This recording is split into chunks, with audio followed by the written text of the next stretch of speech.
Shalom teman-teman, selamat datang kembali di channel Bang Kepo Rohani. Selamat datang bagi teman-teman yang baru mengunjungi channel ini. Terima kasih bagi kalian yang sudah mensupport channel ini dari awal sampai hari ini. Baik teman-teman semua, video kali ini saya akan membahas tokoh Alkitab yang tercatat dalam kitab Perjanjian Lama. Dia adalah Ahab. Ahab merupakan keturunan Raja Israel Utara sebelumnya yang bernama Omri, di mana Omri sebagai ayahnya juga. Lalu dalam hal ini ibunya tidak disebut teman-teman. Istri Ahab sendiri adalah bernama Isabel, seorang putri raja negeri Sidon.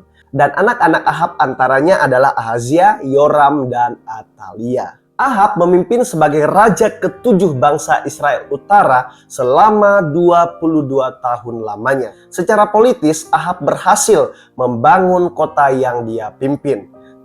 Terkhususnya adalah di kota Samaria. Hal ini bisa kita buktikan dengan bangunan-bangunan yang dibuat oleh Ahab sendiri, teman-teman. Dan bangunan tersebut banyak dihiasi oleh hiasan gading. Ahab juga berhasil membangun hubungan yang baik dengan negara lainnya. Kita bisa melihat, teman-teman, di mana Ahab membangun hubungan dengan negara Sidon dengan menikahi putri Sidon sendiri, yaitu Isabel, sebagaimana Isabel adalah istrinya. Prestasi-prestasi yang dibuat oleh Raja Ahab ini ternyata tidak membuat Ahab tercatat sebagai raja yang takut akan Tuhan, teman-teman. Lalu pertanyaannya, kenapa Ahab bisa dikatakan sebagai raja yang tidak takut akan Allah?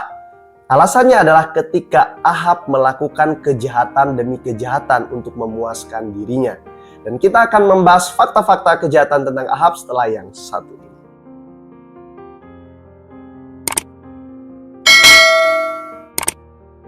Fakta pertama, Ahab membangun kuil berhala demi istrinya.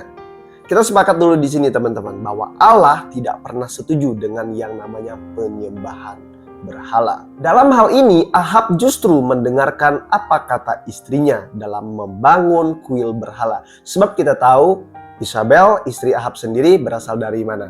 Dari negara Sidon yang tidak mengenal Allah seperti layaknya orang Israel yang mengenal Yahweh atau Allah yang mereka sembah. Dan di sini juga kita tahu, teman-teman, di zamannya Ahab hiduplah seorang nabi, dan di mana nabi ini yang sebenarnya bisa menjadi referensi Ahab bahwa apakah bangunan kuil itu benar-benar berkenan atau tidak. Nah, paling tidak dia bertanya terlebih dahulu kepada seorang nabi ini. Dan nama nabi ini adalah Nabi Elia.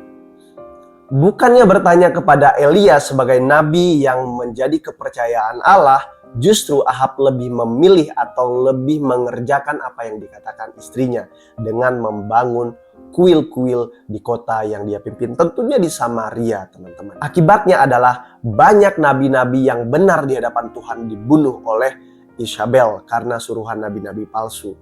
Yang lebih parah adalah ketika nabi-nabi palsu menentang Allah secara frontal, secara terang-terangan. Bahkan dalam hal ini pun akibatnya Nabi Elia melarikan diri demi keselamatannya. Bahwa istri dari Ahab sendiri adalah bukan orang yang mengenal Allah yang benar, sebab dia berasal dari Sidon. Fakta kedua, Ahab menjadi aktor atas kematian Nabot. Nah, dalam hal ini Ahab betul-betul menjadi orang yang beringas, teman-teman. Dia menggunakan kuasanya sebagai penguasa, yaitu sebagai Raja Israel Utara pada saat itu. Dia ingin merebut tanah milik Nabot. Padahal tanah tersebut merupakan sebuah tanah warisan nenek moyang. Dan pada saat itu Nabot adalah seorang pengusaha anggur atau kebun anggur yang sedang dia kelola pada saat itu, ingin direbut oleh si Ahab. Setelah terjadinya tawar-menawar antara Ahab dan Nabot tentu tidak ingin menjual tanah tersebut karena dia tahu bahwa tanah ini menjadi tanah pusaka. Lalu marahlah Ahab terhadap Nabot. Ketika dia pulang ke istana, mukanya tidak enak. Dia marah, dia kesel terhadap Nabot. Pada akhirnya disitulah kesempatan si Isabel sebagai istrinya datang dan merayu dan bahkan memberikan saran-saran yang bahkan jauh daripada hal yang benar di hadapan Allah. Apa yang terjadi? Ahab mendengar lagi apa kata istrinya. Pada akhirnya dia menuduh Nabot tidak menyembah Allah, bahkan menista Allah, bahkan menista raja.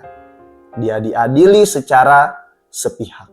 Hukuman yang diterima oleh Nabot adalah dilempari batu oleh banyak orang. Pada akhirnya apa? Nabot mati. Padahal kita tahu apa salah Nabot.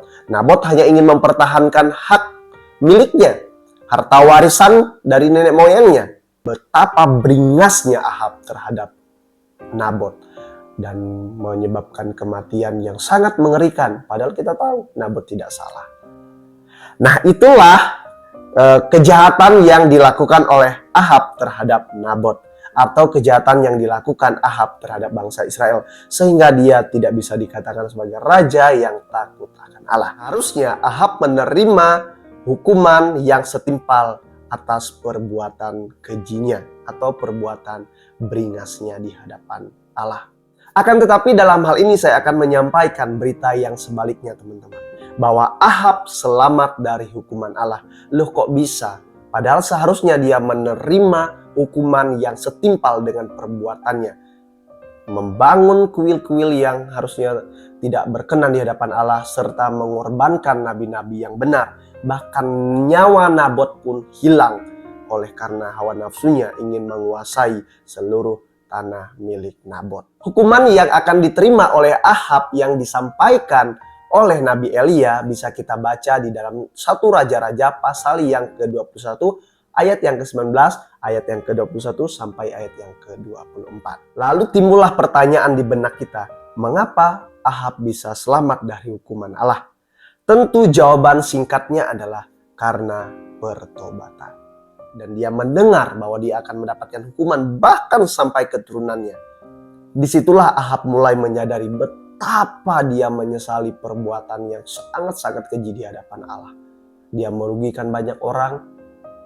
Pada akhirnya apa? Dia memberikan diri kepada dosa, kepada iblis. Dan dia mengerti apa yang harus dia lakukan. Bertobat dengan sungguh-sungguh. Di sana dikatakan bahwa Ahab berkabung. Dalam perkabungannya dia melakukan puasa. Mungkin meminta pengampunan yang daripada Allah. Dan ketika dikatakan bahwa dia berjalan pun sambil merenungkan betapa menyesalnya dia. Disitulah letak bahwa Allah melihat sebuah pertobatan yang dilakukan oleh Ahab. Dan kita bisa katakan bahwa kenapa Allah masih mau memberikan kesempatan kepada Ahab? Jawabannya adalah Allah itu adalah Allah yang kasih. Tapi dalam hal ini saya mau sampaikan bagi teman-teman. Allah memang kasih, tapi jangan lupa bahwa Allah juga adil. Loh, adilnya di mana? Kasihnya di mana? Kasihnya adalah ketika dia mengampuni Ahab. Tapi adilnya di mana? Adilnya ketika dia mau menghukum keturunan dari Raja Ahab. Loh, berarti Allah nggak adil dong, Allah nggak kasih dong. Tidak seperti itu, teman-teman. Ketika dia adil, dia ingin memberitahukan kepada manusia bahwa segala perbuatan yang dilakukan oleh manusia itu harus dipertanggungjawabkan. Ada konsekuensinya. Jadi makna teologis yang bisa kita ambil dalam hal ini dari cerita Ahab ini apa, teman-teman? Menurut saya, kita melihat Ahab ya, bagaimana Ahab sangat tergantung yang dulunya sebelum dia bertobat kepada istrinya. Apa yang dikatakan istrinya, dia akan ikuti. Dia tidak melihat terlebih dahulu bahwa perbuatannya benar atau salah di hadapan Allah. Jadi kesimpulan yang bisa kita ambil, Ahab takut istri, tidak takut Allah. Sebagai ayat penutup dalam pembicaraan kali ini, saya akan mengambil dalam kitab Amsal pasal yang ke-31 ayat yang ke-30. Bunyinya demikian. Kemolekan adalah bohong dan kecantikan adalah sia-sia.